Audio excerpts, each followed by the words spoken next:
Hello, welcome to my channel. I am advocate Jasna Shabeer Ali. അപ്പോൾ നമ്മളിന്ന് intermediate ലെവലുകാർക്കുള്ള 7th class ആണ്. അപ്പോൾ ഈ 6 ക്ലാസ്സുകളും എല്ലാവരും കണ്ടല്ലോ, എല്ലാവരും ഞാൻ പറഞ്ഞതുപോലെ പ്രാക്ടീസ് ചെയ്യുന്നുണ്ടല്ലോ. അപ്പോൾ നമുക്കിപ്പോൾ പ്രാക്ടീസുമായിട്ട് മുന്നോട്ട് പോകാം, പ്രാക്ടീസ് തുടങ്ങാം. അപ്പോൾ പ്രാക്ടീസ് തുടങ്ങുന്നതിന് മുമ്പ് എല്ലാവർക്കും അറിയാമല്ലോ, ഇത് ബിഗിനേഴ്സിനുള്ള ക്ലാസ് അല്ല, ഇൻ്റർമീഡിയറ്റ് ലെവലുകാർക്കുള്ളതാണ്. പിന്നെ അത് മാത്രമല്ല, നമ്മളിപ്പോൾ ഇംഗ്ലീഷ് പ്രാക്ടീസാണ് ചെയ്യുന്നത്. ഇതിനൊപ്പം മലയാളം സെൻറ്റൻസ് അധികം പറയില്ല, അത്യാവശ്യമുള്ള മലയാളം സെൻറ്റൻസ് മാത്രമേ പറയുള്ളൂ. ബാക്കിയൊക്കെ ഇംഗ്ലീഷ് പ്രാക്ടീസ് ചെയ്യുകയാണ്. ആ സമയത്ത് ട്രാൻസ്ലേഷൻ ഇല്ല. ഓക്കെ, അപ്പോൾ നമുക്ക് ക്ലാസ്സിലേക്ക് കിടക്കാം. അപ്പോൾ ഇന്നത്തെ സെൻറ്റൻസ് സ്ട്രക്ചർ എന്ന് പറയുന്നത് ഇഫ് വെച്ചിട്ടുള്ള സെൻറ്റൻസ് സ്ട്രക്ചറാണ്. ഇഫ് ആണ് ഇന്നത്തെ കണക്ടറായിട്ട് നമ്മൾ എടുക്കുന്നത്. അപ്പോൾ ഇഫ് എല്ലാവർക്കും അറിയാലോ, ഇഫ് എന്നുള്ളതിന് 4 കണ്ടീഷണൽ ക്ലോസുകളാണ് ഇഫ് വെച്ച് ഉപയോഗിക്കുന്നത്. അപ്പോൾ ഇതിനു മുമ്പ് ഞാൻ ക്ലാസ് എടുത്തിരുന്നു, എന്നാലും ഇന്ന് പ്രാക്ടീസ് തുടങ്ങുന്നതിന് മുമ്പ് ഞാൻ ഇഫിനെ കുറിച്ച് പറയാം, 4 കണ്ടീഷണൽ ക്ലോസുകളെ കുറിച്ചും പറയാം. ഓക്കെ, അപ്പോൾ ഇഫ് എന്നുള്ളത്, ഇഫ് എന്ന് വെച്ച് കഴിഞ്ഞാൽ എങ്കിൽ എന്നാണ് അർത്ഥം. ഇഫ് എന്ന ഈ ഒരു കണക്ടർ ഉപയോഗിച്ച് 4 തരം സെൻറ്റൻസ് സ്ട്രക്ചറാണ് നമ്മൾ ഉപയോഗിക്കുന്നത്. ആ 4 തരം സെൻറ്റൻസ് സ്ട്രക്ചറാണ് ഇംഗ്ലീഷിലുള്ളത്. ഇഫ് എന്ന് വെച്ച് കഴിഞ്ഞാൽ എങ്കിൽ എന്നാണ് അർത്ഥം എന്ന് ഞാൻ പറഞ്ഞു. അപ്പോൾ നമുക്ക് ഈ എങ്കിൽ എന്നുള്ളത് 4 തരത്തിൽ എങ്ങനെ ഉപയോഗിക്കാമെന്ന് നമുക്ക് നോക്കാം. ആദ്യത്തത് സീറോ കണ്ടീഷണൽ ക്ലോസ് ആണ്. ഈ സീറോ കണ്ടീഷണൽ ക്ലോസ് എന്ന് വെച്ച് കഴിഞ്ഞാൽ നമ്മൾ പ്രപഞ്ച സത്യങ്ങളൊക്കെ പറയാം. അതായത് ഒരു ഫാക്റ്റ്, ഒരു കാര്യം, ഉള്ള ഒരു കാര്യം, അത് നമുക്കറിയുന്ന ഒരു കാര്യം, അത് സാധാരണ എല്ലാവർക്കും അറിയാവുന്ന കാര്യം.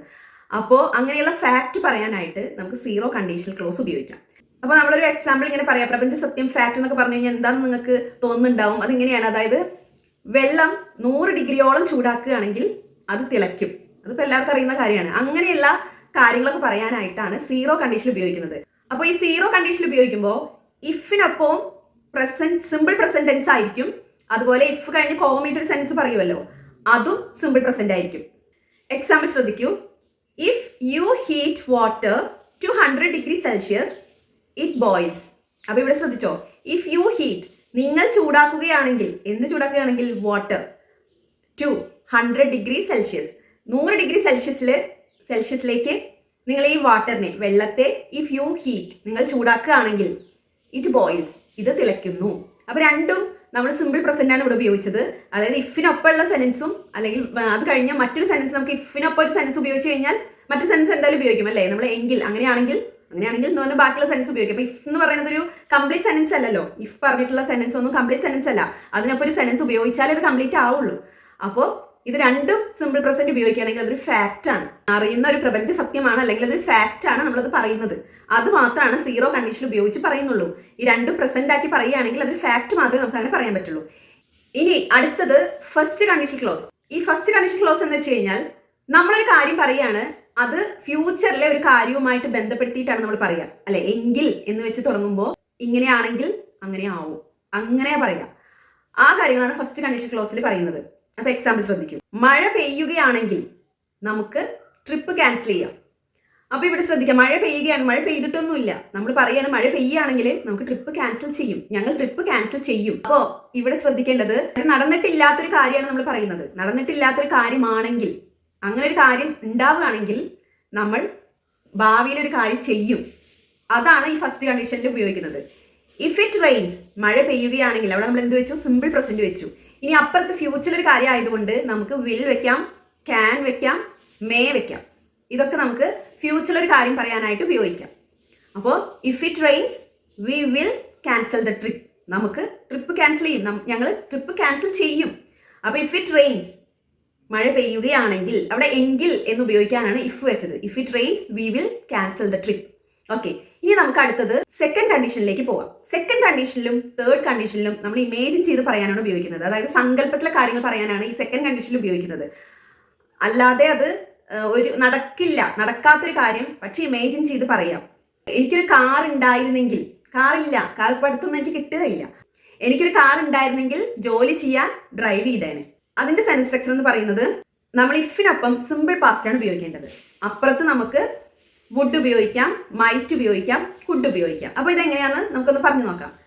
If I had a car, എനിക്കൊരു കാർ ഉണ്ടായിരുന്നെങ്കിൽ, if I had a car, I would drive to work.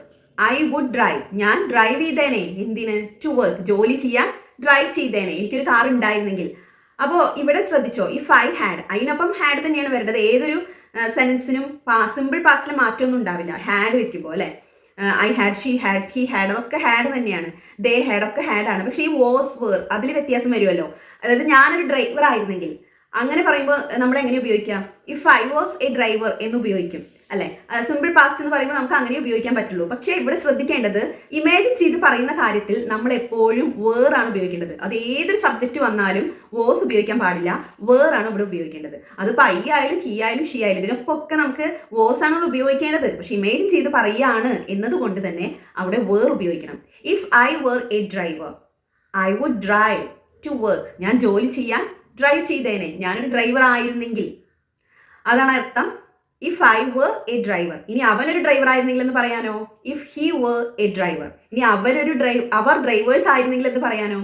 If they were drivers. അപ്പോൾ വേർ എന്നുള്ളതാണ് എല്ലാ സബ്ജക്റ്റിനൊപ്പം വെക്കേണ്ടത് ഇമേജിനറിയിൽ. അപ്പൊ ഇമേജിൻ ചെയ്ത് പറയുമ്പോൾ നമുക്കതൊരു ഫ്യൂച്ചർ ആയിട്ട് തോന്നിയേക്കാം. അതായത് ഭാവിയിൽ ഒരു കാർ ഉണ്ടായിരുന്നെങ്കിൽ എന്നാണോ നമ്മൾ പറയുന്നത്? അല്ല, നമ്മൾ ഇമേജിൻ ചെയ്യണം. എനിക്കൊരു കാർ ഉണ്ടായിരുന്നെങ്കിൽ, കാർ ഇല്ല ഇപ്പോൾ, അപ്പൊ ഉണ്ടായിരുന്നെങ്കിൽ എന്ന് പറയുമ്പോൾ നമ്മളത് പാസ്റ്റ് ആക്കിയിട്ടാണ് ഇംഗ്ലീഷ് പറയുന്നത്. Okay, if I had a car, എനിക്കൊരു കാർ ഉണ്ടായിരുന്നെങ്കിൽ. എന്നിട്ട് പിന്നെ അപ്പുറത്ത് ഞാൻ ഇങ്ങനെ ചെയ്തേനെ, ഇല്ലല്ലോ, അതുകൊണ്ട് ചെയ്തുമില്ല. അതുകൊണ്ട് തന്നെ അതും നമ്മൾ പാസ്റ്റ് ആയിട്ട് തന്നെയാണ് ഉപയോഗിക്കുന്നത്. വുഡ് വെച്ച് അതൊരു പാസ്റ്റ് സെൻറ്റൻസ് ആയിട്ടാണ് ഉപയോഗിക്കുന്നത്. Okay, I would drive to work. Okay, ഇനി നമുക്ക് തേർഡും ഇതുപോലെ തന്നെ, തേർഡ് കണ്ടീഷണൽ ക്ലോസും ഇതുപോലെ തന്നെ ഇമേജിൻ ചെയ്ത് പറയാനാണ് ഉപയോഗിക്കുന്നത്. പക്ഷേ ഇവിടെ ശ്രദ്ധിക്കേണ്ടത്, നമ്മൾ മുമ്പ് പറഞ്ഞ കേസിൽ നമ്മുടെ കയ്യിൽ ഇല്ല, അതുകൊണ്ട് തന്നെ നമ്മളത് ചെയ്തില്ല. അതൊരു കാലത്തും ഉണ്ടാവില്ല. ഇപ്പൊ ഈ അടുത്തൊന്നും ഉണ്ടാവാൻ ഒരു ചാൻസും ഇല്ല. വെറും ഇമേജിൻ ചെയ്തിരിക്കാമെന്ന് മാത്രം, സ്വപ്നം കാണാൻ മാത്രം പറ്റുന്ന കാര്യങ്ങളാണ് നമ്മൾ ഈ സെക്കൻഡ് കണ്ടീഷൻ ക്ലോസ് കൊണ്ട് പറയുന്നത്. തേർഡ് കണ്ടീഷൻ ക്ലോസ് കുറച്ച് വ്യത്യാസമുണ്ട്. നമ്മളത് ചെയ്തില്ല, ഓക്കെ, അത് ഒരു ഇമേജിനറി ആണ്. ഇങ്ങനെ ആയിരുന്നെങ്കിൽ, അത് ഇങ്ങനെ ആണെങ്കിൽ എനിക്ക് അത് ചെയ്യാൻ പറ്റുമായിരുന്നു. അതായത് ഒന്നുകിൽ നമുക്ക് അത് പശ്ചാത്താപം കൊണ്ട് പറയാം, ഇങ്ങനെ ആയിരുന്നെങ്കിൽ എനിക്കത് ചെയ്യാൻ കഴിയുമായിരുന്നു എന്നൊക്കെ ഒരു പശ്ചാത്തപിച്ച് പറയാം. അങ്ങനെ ഇമേജിൻ ചെയ്ത് പറയുന്ന കാര്യങ്ങളാണ്. അതായത് എന്തെങ്കിലും ഒരു സ്കോപ്പ് ഉണ്ടെങ്കിൽ നമ്മളത് ചെയ്യുമായിരുന്നു എന്ന് പറയുന്ന കാര്യങ്ങളാണ് നമ്മൾ തേർഡ് കണ്ടീഷനിലായിട്ട് ഉപയോഗിക്കേണ്ടത്. അപ്പൊ അതിന്റെ സെൻസ് സ്ട്രക്ചർ ശ്രദ്ധിക്കൂ. അവൾ പഠിച്ചിട്ടുണ്ടായിരുന്നെങ്കിൽ, അവൾ എക്സാം പാസ്സായേനെ. ഇത് പറയാൻ നമ്മൾ എങ്ങനെ പറയും? അപ്പോൾ ഇവിടെ സെൻസ് സ്ട്രക്ചർ ഇങ്ങനെയാണ്. ഇഫിനൊപ്പം പാസ്റ്റ് പെർഫെക്റ്റ് ആണ് ഉപയോഗിക്കേണ്ടത്. അതായത് ഇഫ് കഴിഞ്ഞ് നമ്മൾ സബ്ജക്റ്റ് വെക്കുമല്ലോ, ഏത് സബ്ജക്റ്റ് വെച്ചാലും അവിടെ had plus E V3 form.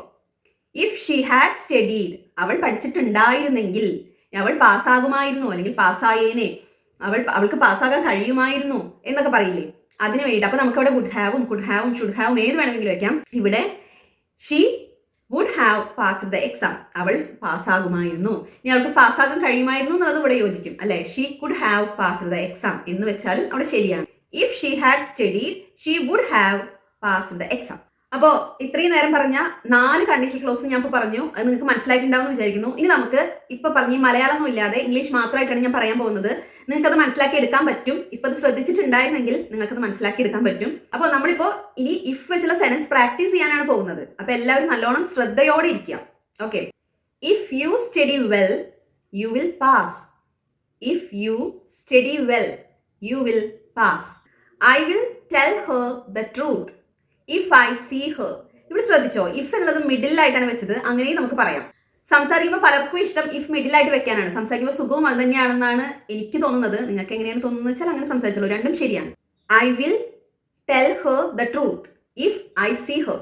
If he had time he would help you. If he had time he would help you. If I were you I would apologise. If I were you I would apologize. If they had called me, I would have gone. If they had called me, I would have gone. If you press this button, the machine will start. If you press this button, the machine will start. If he were rich, he would travel the world. If he were rich, he would travel the world. We won't go out if it rains. We won't go out if it rains. I would have told you if I had known the answer. I would have told you if I had known the answer. I will finish early if she helps me. I will finish early if she helps me. If he didn't lie, they would trust him. If he didn't lie, they would trust him.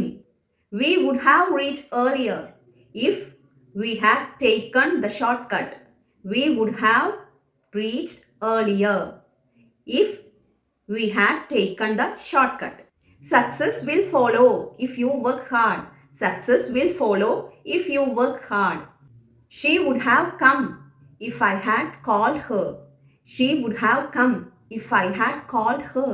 If you don't sleep well, you get tired. If you don't sleep well, you get tired. If he had worked harder, he would have succeeded. If he had worked harder, he would have succeeded. അടുത്തതായി നമുക്ക് revision sense നോക്കാം. അതായത് ഇതുവരെ പഠിച്ചതൊക്കെ revision ചെയ്യണം. നമ്മളിപ്പോൾ ഇതുവരെ ഏതൊക്കെയാണ് പഠിച്ചതെന്ന് ഓർമ്മയുണ്ടോ? To, by the time, before, after, when, while, since, for. ഇതൊക്കെയാണ് നമ്മൾ പഠിച്ചത്. ഇപ്പോൾ നമ്മൾ ഇഫും പഠിച്ചു. അപ്പോൾ ഇനി നമുക്ക് ഇതുവരെ പഠിച്ച സെൻസ് സ്ട്രക്ചർ ഒക്കെ ഒന്ന് പ്രാക്ടീസ് ചെയ്ത് നോക്കാം. അപ്പോൾ നമ്മൾ ഫസ്റ്റ് ടു പഠിച്ചു. അപ്പോൾ ഒരു example, I went to the shop to buy milk. I went to the shop to buy milk. ഇനി by, I finished the work by evening. I finished the work by evening. ഇനി by the time. By the time I reached, the train had left. By the time I reached, the train had left.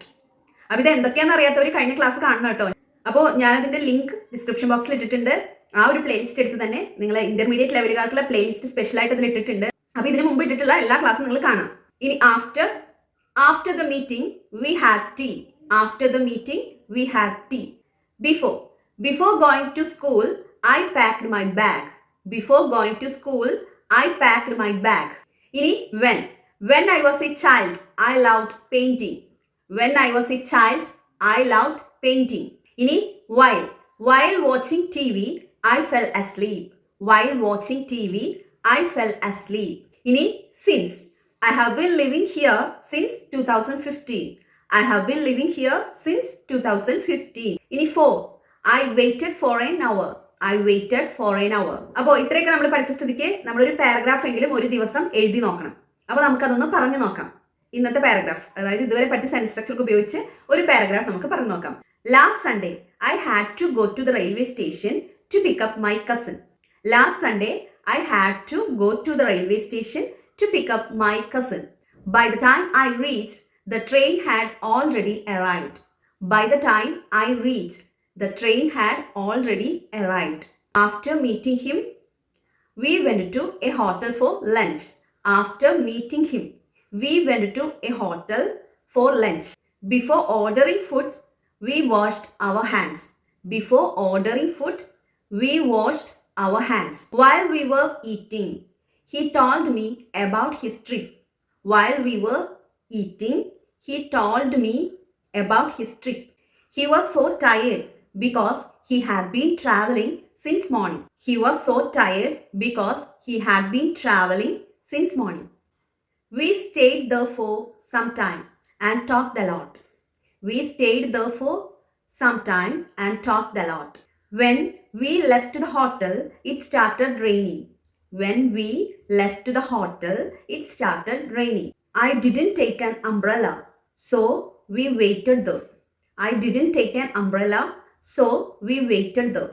I said, if I had known it would rain, I would have brought an umbrella. I said, if I had known it would rain, I would have brought an umbrella. അപ്പോൾ ഇത്രയേ ഉള്ളൂ. ഈ paragraph എല്ലാവർക്കും മനസ്സിലായിട്ടുണ്ടാവുമെന്ന് വിചാരിക്കുന്നു. ഇന്നത്തെ ക്ലാസ്സും നന്നായി എല്ലാവർക്കും മനസ്സിലായിട്ടുണ്ടാവുമെന്ന് വിചാരിക്കുന്നു. നിങ്ങളുടെ വിലയേറിയ അഭിപ്രായങ്ങൾ കമന്റ്സ് രേഖപ്പെടുത്തുക. എല്ലാവരും ലൈക്ക് ചെയ്യുക. സബ്സ്ക്രൈബ് ചെയ്യാതെ ആരെങ്കിലും ഇരിക്കുന്നുണ്ടെങ്കിൽ സബ്സ്ക്രൈബ് ചെയ്യുക. എന്നാൽ മാത്രമേ ഈ ക്ലാസ് നിങ്ങൾക്ക് ഇങ്ങനെ കണ്ടിന്യൂസ് ആയിട്ട് കിട്ടുള്ളൂ. അപ്പോൾ ഇംഗ്ലീഷ് നമ്മൾ സംസാരിക്കുന്ന സമയത്ത് നമ്മൾ എപ്പോഴും അത് മനസ്സിൽ കാണുകയാണ് വേണ്ടത്, അല്ലാതെ മലയാളത്തിലേക്ക് ട്രാൻസ്ലേറ്റ് ചെയ്താലും. അപ്പോൾ ഇതുപോലൊരു പ്രാക്ടീസ് ക്ലാസ്സുമായിട്ട് വരുന്ന വീഡിയോയിൽ കാണാം. Thanks for watching.